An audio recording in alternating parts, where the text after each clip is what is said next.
Hello, my name is Stacia Anderson, and I'm here to present to you my interpersonal communication project. I'm a student at Liberty University, and I'm also a child of God, a daughter, a wife, an aunt, niece, godmother, granddaughter, and also my job is a social service coordinator in a low-income housing development. The instructions for this tutorial is when I clap, as such, it is time for you to change the slide. Why is human services necessary? Effective communication skills is crucial to relationships and to success at work. Not only at work, but in the community, at home, at church, wherever we are. And also, communication is ongoing. It's something that we do all the time, whether we're thinking about it or not. Interpersonal communication is what happens when people involved talk and listen in a way that maximizes the presence of the personal. Poor communication blocks access to the deeper relationships we want, and friendships remain distant and impersonal. Communication. According to Stewart, communication labels the continuous complex, collaborative process of verbal and nonverbal meaning making.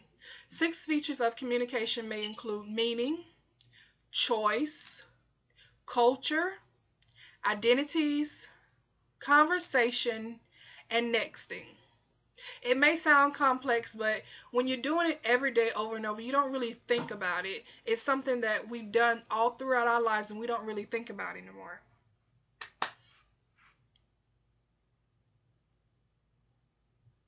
My personal overarching goal. My overarching goal is to become a more empathetic listener. I could just use some skills, some brushing up in how to take into people, how to show my emotions, allow them to show their emotions. I can kind of just brush people off sometimes, and it doesn't feel good. I've been on the other end of that conversation, and it just doesn't feel good to be brushed off as if your feelings doesn't mean anything. Becoming a listener that gives feedback that suits the listener as opposed to myself. So not just get so deeply involved into other people's conversation that I think, oh, now it's all about me. Enlarging the conversation. There is a direct link between the quality of your life and the quality of your communication. I feel that this is just saying that when you communicate with others and things that are going on with your life, the real you kind of comes out. Enlarging the conversation could involve identifying communication needs and also finding resources to improve those needs. My personal behavior blend. According to the Uniquely You profile, I am a D personality. In the this is expected of me portion, I'm dominant and decisive. And when I look back over my life, I can see situations where this is evidently true. And I also overcome opposition easily. And I'm also masked and guarded all at the same time. This behavior blend just kind of sums up different personality traits of someone with the D personality.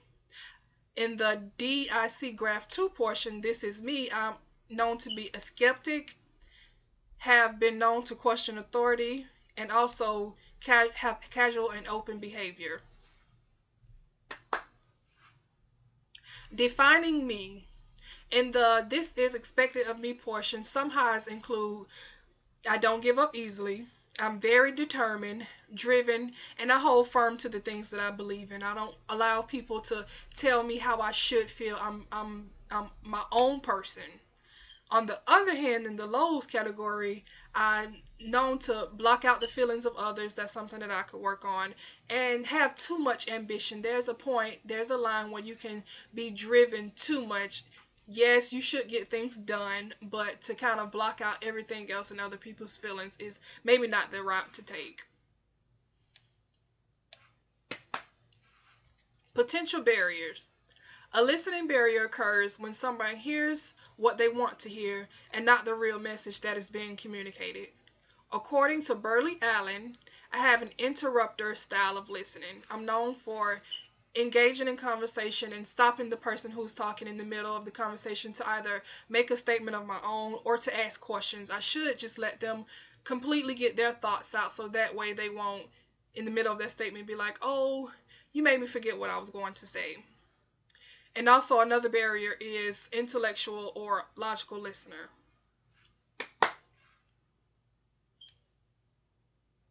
Barriers continue. According to Peterson, one of those barriers includes something called the flat brain syndrome. These include things like emotional overload, reacting negatively, thinking becomes distorted, and even the inability to open up.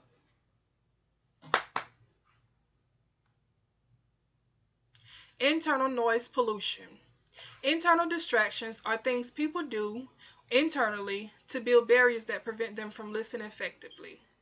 This can be presentations that need to be done, homework deadlines that need to be met, past due bills, relationship problems, or even worrying about your health. All of these things are things that we tend to think about when someone is talking. If you know that little bubble that comes up, what are we eating tonight? When someone's talking, that's probably not the best time to be thinking about these things and making your mind wander. Counteracting the internal noise pollutions, we could do things such as meditating or even setting aside a time to address those other issues that may be worrying us or things that we have to do during the day before we actually take the time to engage in conversation with someone else.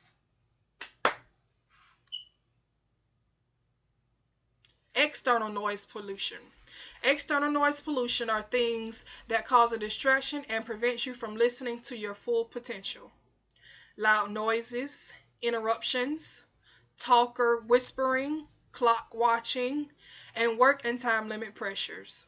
These are things that happen, not that we necessarily think about, but things that are actually happening around us. So if you're talking to a friend and someone is visiting there outside blowing, so you're going to stop what you're doing, look, or even go to the door to see who it is. That person may get sidetracked when they're talking to you, or even don't want to talk anymore. So,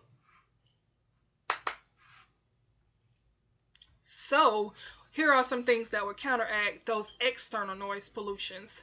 Picking a calm time, maybe not during rush hour traffic, silencing your cell phone, set aside a realistic time limit, and even prioritizing in the things that you need to get done.